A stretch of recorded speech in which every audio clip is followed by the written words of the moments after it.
नमस्कार दोस्तों, आज हम पढ़ने वाले हैं बिजनेस सर्विसेज के बारे में कि एक्चुअली बिजनेस सर्विसेज क्या होते हैं।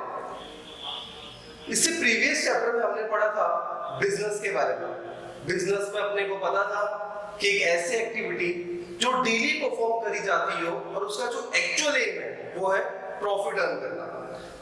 तो हमने पढ़ लिया बिजनेस क्या होता है। आज हम पढ़ने वाले हैं बिजनेस सर्विसेज, मतलब बिजनेस के अंदर कौन कौन सी सर्विसेज आती है जिससे बिजनेस आसानी से परफॉर्म करा जा सकता है। देखिए, बात करते हैं ना जब बिजनेस की, तो बिजनेस जितना छोटा टर्म दिखता है उतना छोटा वो नहीं है। बिजनेस चलाने के लिए हमें जिन जिन चीजों की जरूरत पड़ती है उन्हीं को हम कहते हैं सर्विसेज। तो आज हम उन्हीं सर्विसेज के बारे में डिटेल में पढ़ेंगे कि एक बिजनेस को सक्सेसफुल बनाने के लिए कौन कौन सी सर्विसेज की रिक्वायरमेंट होती है जिससे कोई भी बिजनेस सक्सेसफुल बन सकता है। तो let's start with today's topic business services. अगर आपने हमारा चैनल सब्सक्राइब नहीं करा तो प्लीज चैनल को सब्सक्राइब कर लीजिए। इसी तरीके से हम आपके लिए और भी लेटेस्ट अपडेट्स लेके आएंगे। सो let's start with today's topic business services. Here is an easy definition of business services. Services are economic activities which are intangible, separately identifiable and provide satisfaction of wants. अब यहाँ पर आप देख सकते हो जो सर्विसेज होते हैं वो इकोनॉमिक एक्टिविटीज होती हैं, इंटेंजिबल होते हैं, सेपरेटली आइडेंटिफाई करा जा सकता है और वो हमें सेटिस्फैक्शन प्रोवाइड करते हैं। तो इस डेफिनेशन को अच्छी तरीके से हम समझते हैं। देखिए यहाँ पर लिखा है सर्विसेज आर इकोनॉमिक एक्टिविटीज। जाहिर सी बात है सर्विसेज है, पैसों के लिए परफॉर्म करी जा रही है तो एक इकोनॉमिक एक्टिविटी होगी। Which are intangible. अब इंटेंजिबल का आपको अच्छी तरीके से मतलब पता होगा, जिसको हम फील कर सकते हैं और हम उसको देख नहीं सकते। तो सर्विसेज इंटेंजिबल, एक अलग आइडेंटिटी वाला ऐसी इकोनॉमिक एक्टिविटी है जो हमें सेटिस्फैक्शन प्रोवाइड करता हो।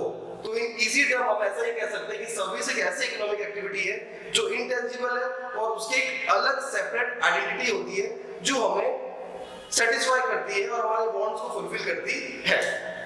अब आगे बढ़ते हैं इसी के साथ कि what are the main features of business activities or business services. So here are 5 I5. इसको मैंने एक अलग ही नाम दिया है I5 क्योंकि इसके ना टोटल 5 आईज आते हैं। Intangibility, inconsistency, inseparability, involvement and inventory. अब आपने देखा कि यहाँ पर ऐसा कोई भी टर्म नहीं आया है, लेकिन यही 5 वो टर्म्स हैं जो बिजनेस सर्विस को अलग बनाते हैं। So let's start with this features. The first is intangibility. हमने ऊपर पढ़ लिया कि इंटेंजिबिलिटी क्या होता है। इंटेंजिबिलिटी का मतलब होता है ऐसी सर्विस जिसको हम फील कर सकते हैं, ना ही हम उसको देख सकते हैं और ना ही हम उससे कुछ भी कर सकते हैं। The second one is inconsistency. देखिए, अब जो सर्विसेज होती है ना वो कभी भी कंसिस्टेंट नहीं रह सकती है। मैं आपको आपकी लाइफ का एक डेली एग्जांपल देता हूं। आप सब मोबाइल यूज करते होंगे और मोबाइल के अंदर आप डेटा भी कंज्यूम करते हो, लेकिन अगर आप उसी डेटा कंजम्पशन को आज से 10 साल पहले देखें तो क्या आप उतना डेटा कंज्यूम करते थे? जी नहीं, आप उतना डेटा कंज्यूम नहीं करते थे। जैसे जैसे हमारा एनवायरनमेंट चेंज हो रहा है, जैसे जैसे ये दुनिया आगे बढ़ती जा रही है, वैसे वैसे हमारे जो वांट्स है, जो रिक्वायरमेंट्स है वो भी बढ़ते जा रही है और उसी के साथ साथ जो सर्विसेज है वो भी आगे बढ़ती जा रही है। एक एग्जांपल देता हूं, अगर आज के टाइम में आपको 599 के अंदर 1 GB डेटा मिलता तो क्या आपकी जो रिक्वायरमेंट्स है वो फुलफिल हो पाती है उस 1 GB डेटा के अंदर? नहीं।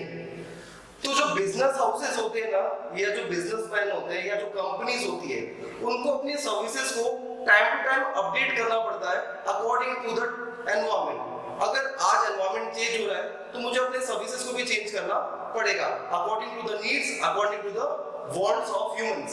अगर मेरी रिक्वायरमेंट आज बढ़ रही है तो ऑब्वियस सी बात है मैं अपने डेटा पैक को इंक्रीज करूंगा। लेकिन अगर कंपनी उतने डेटा पैक के अंदर ही सेम 1 GB डेटा मुझे प्रोवाइड करती रहेगी तो मेरा जो वांट है, जो मेरी रिक्वायरमेंट्स है, वो फुलफिल नहीं हो पाएगी। इसलिए कंपनी को अपनी सर्विसेज को टाइम टू टाइम चेंज करना पड़ता है, इसलिए वो कंसिस्टेंट नहीं होता है। The third one is inseparability। अब देखिए यहाँ पर मैं आपको एक बहुत छोटा सा प्रैक्टिकल एग्जांपल देता हूँ। गुड्स और सर्विसेज दोनों अलग अलग चीज होती है। अब जो गुड्स है उनका प्रोडक्शन और कंजम्पशन अलग अलग टाइम में हो सकता है। एग्जांपल लेते हैं गुड्स का, मैगी। अब जो मैगी है जो हम खाते हैं रेगुलरली, अब उसका प्रोडक्शन ऑन द स्पॉट नहीं होता कि ऑन द स्पॉट मैगी का प्रोडक्शन हुआ और मैंने उसको खा लिया। जी नहीं, ऐसा नहीं होता। वो मैगी 15 दिन पहले, 20 दिन पहले, 25 दिन पहले, महीना भर पहले बनी होगी, लेकिन उसको मैं आज खा रहा हूँ। तो यहाँ पर क्या है, गुड्स का प्रोडक्शन का टाइम और कंजम्पशन का टाइम अलग अलग है। लेकिन सर्विसेज के अंदर ऐसा नहीं होता। सर्विसेज के अंदर प्रोडक्शन और कंजम्पशन एक ही टाइम पे होना चाहिए। फॉर एग्जाम्पल, मैं बीमार हूँ, ठीक है, मैं बीमार हूँ तो मैं आज के आज ही डॉक्टर के पास जाऊंगा और उसे आज ही मेडिसिन लेके ठीक होना चाहूंगा। ऐसा नहीं कि मैं 25 दिन बाद बीमार पड़ने वाला हूँ और मैं आज गया डॉक्टर के पास कि भाई लाना मुझे दवाई दे दे, 25 दिन बाद मेरे को बुखार आने वाला है ना, अभी से दवाई दे दे। ऐसा नहीं हो सकता। तो गुड्स के अंदर प्रोडक्शन और कंजम्पशन अलग अलग हो सकता है। जो मैगी 25 दिन पहले बनी थी मैं उसको आज भी खा सकता हूँ, लेकिन सर्विसेज के अंदर ऐसा नहीं होता। अगर मुझे कोई भी सर्विस चाहिए तो मैं ऑन द स्पॉट वो सर्विस लूंगा, ना कि आने वाली सर्विसेज को अभी से लेके बैठ जाऊंगा। इसका एग्जांपल आपको वही डॉक्टर वाला अच्छे तरीके से समझ आ गया होगा कि अगर आप आज बीमार हो तो आपको आज ही डॉक्टर के पास जाके मेडिसिन लेनी पड़ेगी, और जो डॉक्टर आपको मेडिसिन दे रहा है वो उसकी सर्विस है। तो आपको वो सर्विस तभी लेनी पड़ेगी जब आप बीमार पड़ोगे, ना कि आप उसके पास एडवांस में जाके बोलोगे कि भाई मैं 25 दिन बाद बीमार पड़ने वाला हूं, लाला भाई थोड़ी दवाई दे दे। ऐसा नहीं होता है। The fourth one is involvement। Involvement का मतलब आप समझते हो भाई, इन्वॉल्वमेंट, इन्वॉल्व हो जाओ। सर्विसेज के अंदर भी ऐसा ही होता है। इन्वॉल्वमेंट का मतलब होता है कि अगर मुझे सर्विस चाहिए तो मुझे उसके अंदर इन्वॉल्व होना पड़ेगा।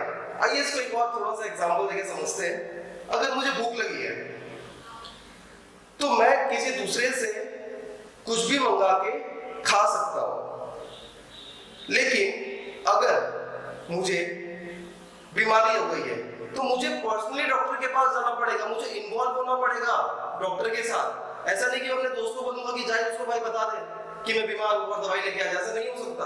अगर मुझे बुखार है तो डॉक्टर मेरे मुंह में थर्मामीटर लगा के मेरा टेम्परेचर चेक करेगा, ना कि मेरे दोस्त के मुंह में थर्मामीटर लगाएगा और चेक करेगा कि भाई तेरे अंदर का टेम्परेचर इतना है तो तेरे दोस्त का भी इतना ही होगा ना, ऐसा नहीं हो सकता। अगर मैं बीमार हूं तो मुझे पर्सनली डॉक्टर के पास जाना पड़ेगा और अपना फीवर चेक कराना पड़ेगा। तो इन्वॉल्वमेंट के अंदर क्या होता है कि जो भी सर्विसेज मैं ले रहा हूं मुझे उसके अंदर पर्सनली इन्वॉल्व होना पड़ेगा। The fifth one is inventory. Inventory का मतलब क्या होता है, बहुत सिंपल है। हम गुड्स को स्टोर करके रख सकते हैं लेकिन हम सर्विसेज को स्टोर नहीं कर सकते। मैं एक बार फिर से रिपीट करता हूं, हम गुड्स को स्टोर करके रख सकते हैं लेकिन सर्विसेज को हम स्टोर नहीं कर सकते। जब हमें जरूरत पड़ेगी ऑन द स्पॉट मुझे सर्विसेज मिलती है बिजनेस के द्वारा। तो आई होप आपको बिजनेस सर्विस का मतलब और बिजनेस के फीचर्स समझ आए होंगे कि एक्चुअली बिजनेस सर्विसेज के क्या फीचर्स हैं। हाँ, आपको ये i5 है ना, i5 प्रोसेसर आपको पता होगा, आपके लैपटॉप में i5 प्रोसेसर आता है। उसी तरीके से बिजनेस सर्विस के अंदर भी i5 आता है, और वो i5 intangibility, inconsistency, inseparability, involvement and inventory, ये आपको याद रखना पड़ेगा हमेशा के लिए। Let's move with types of business services. There are 3 types of business services. There are 3 types of services. Business बोलते हुए मैं काफी ज्यादा कंफ्यूज हो गया। आइए वापस अपने टॉपिक पे आते हैं। बिजनेस, सोशल एंड पर्सनल, मतलब 3 अलग अलग टाइप की सर्विसेज होती हैं। एक सर्विस जो बिजनेस से जुड़ी हुई हो, एक सोशल और एक होता है पर्सनल। बिजनेस की सर्विसेज है banking, insurance, communication, transportation and warehouse. थोड़ा बाद में समझाता हूं, उससे पहले हम ये चीज सॉल्व कर लेते हैं।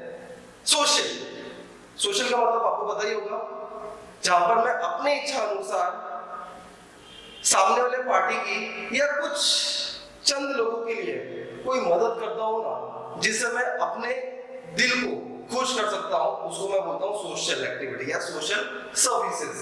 जैसे कि कोई पुण्य का काम करना, अपने बोलते हैं ना कि हम गुरुद्वारा गए, गुरुद्वारा में जाके हमने लोगों को खाना खिलाया, भगवान की सेवा करी, लोगों की सेवा करी, तो वो सब क्या है? सोशल सर्विसेज, जो मैं सोसाइटी के लिए कर रहा हूँ और वहां पर मेरा कोई म्यूचुअल बेनिफिट नहीं है, मैं पैसे के लिए नहीं कर रहा हूँ, मैं मन की शांति के लिए कर रहा हूँ, दिल को खुश करने के लिए कर रहा हूँ।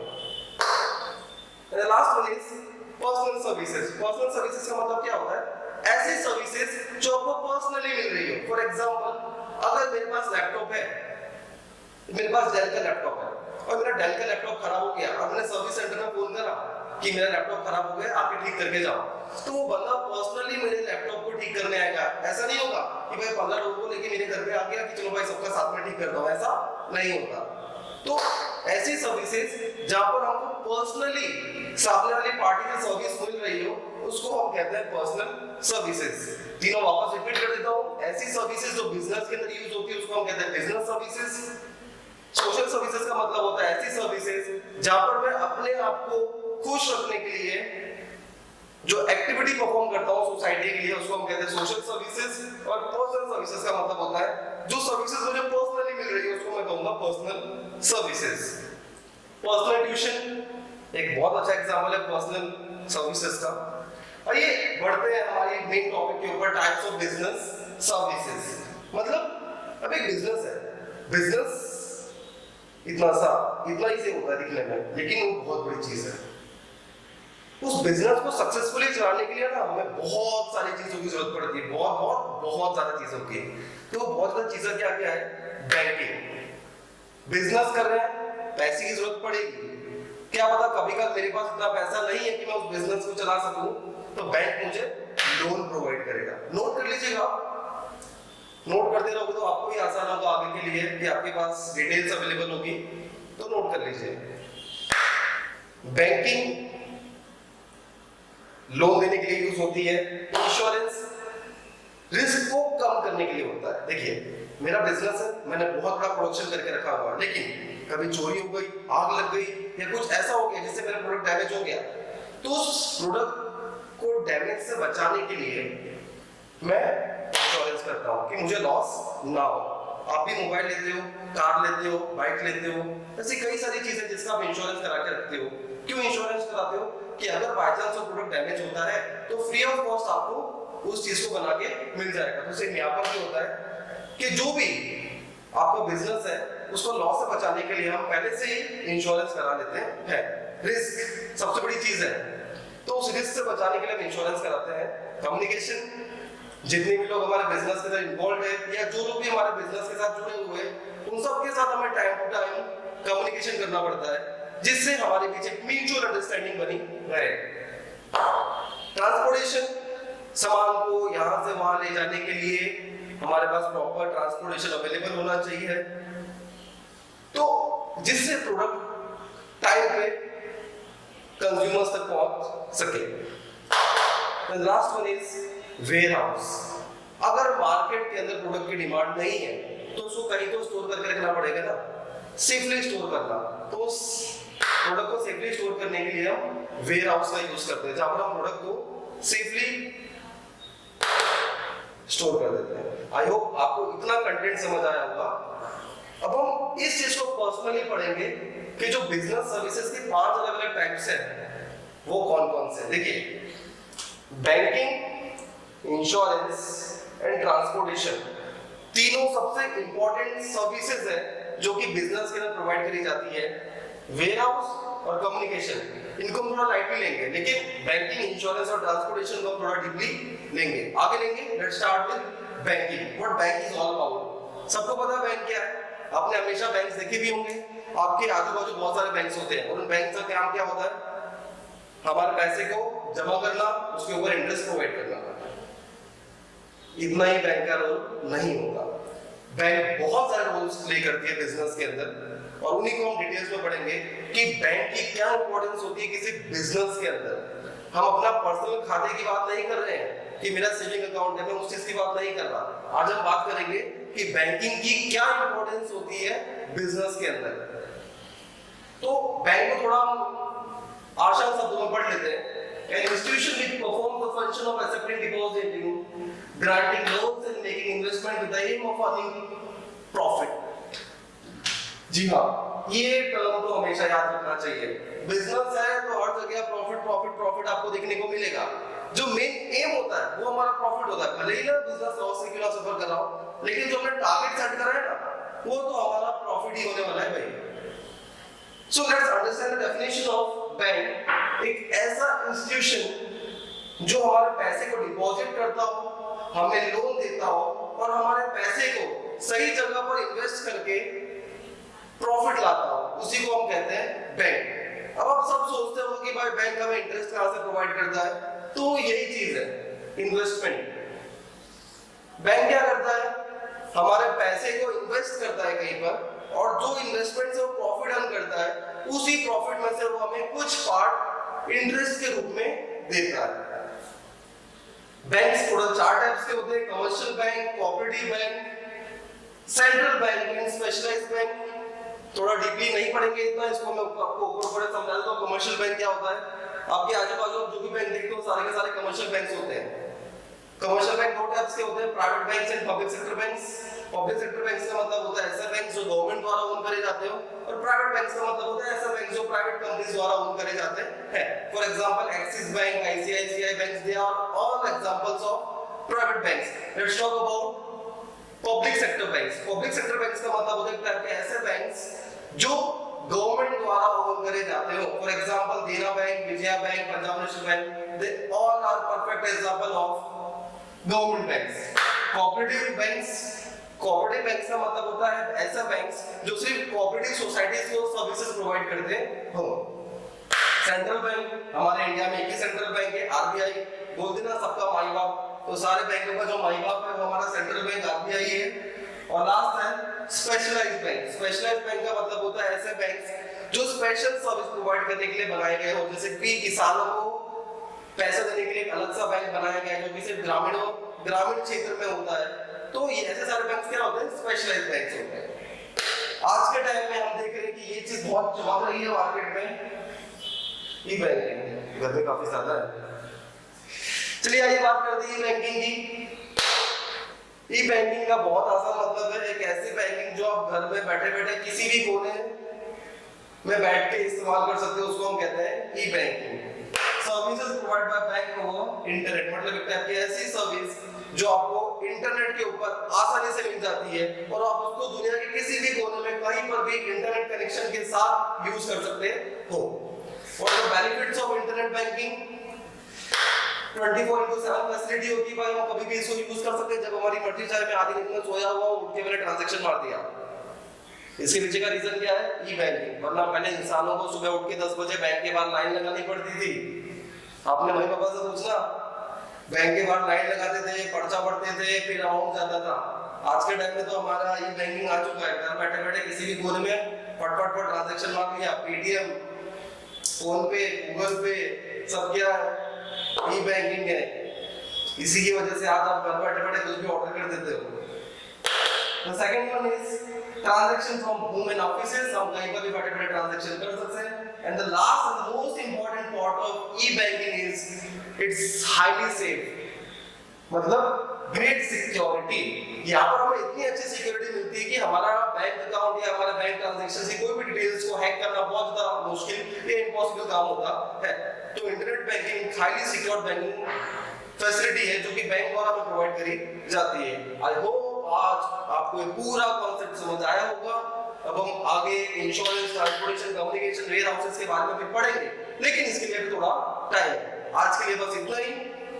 अगर आपने हमारा चैनल सब्सक्राइब ना करा हो तो प्लीज सब्सक्राइब कर लीजिए। वापस बोल दे रहा हूं, अगर आपको कोई भी डाउट हो तो हमारे नंबर पे कॉल करिए, आपका on the spot doubt clear होगा। स्क्रीनशॉट ले लीजिए, काफी कम आएगा, पर आपको नोट्स बनाने की जरूरत नहीं है स्क्रीनशॉट लेने की।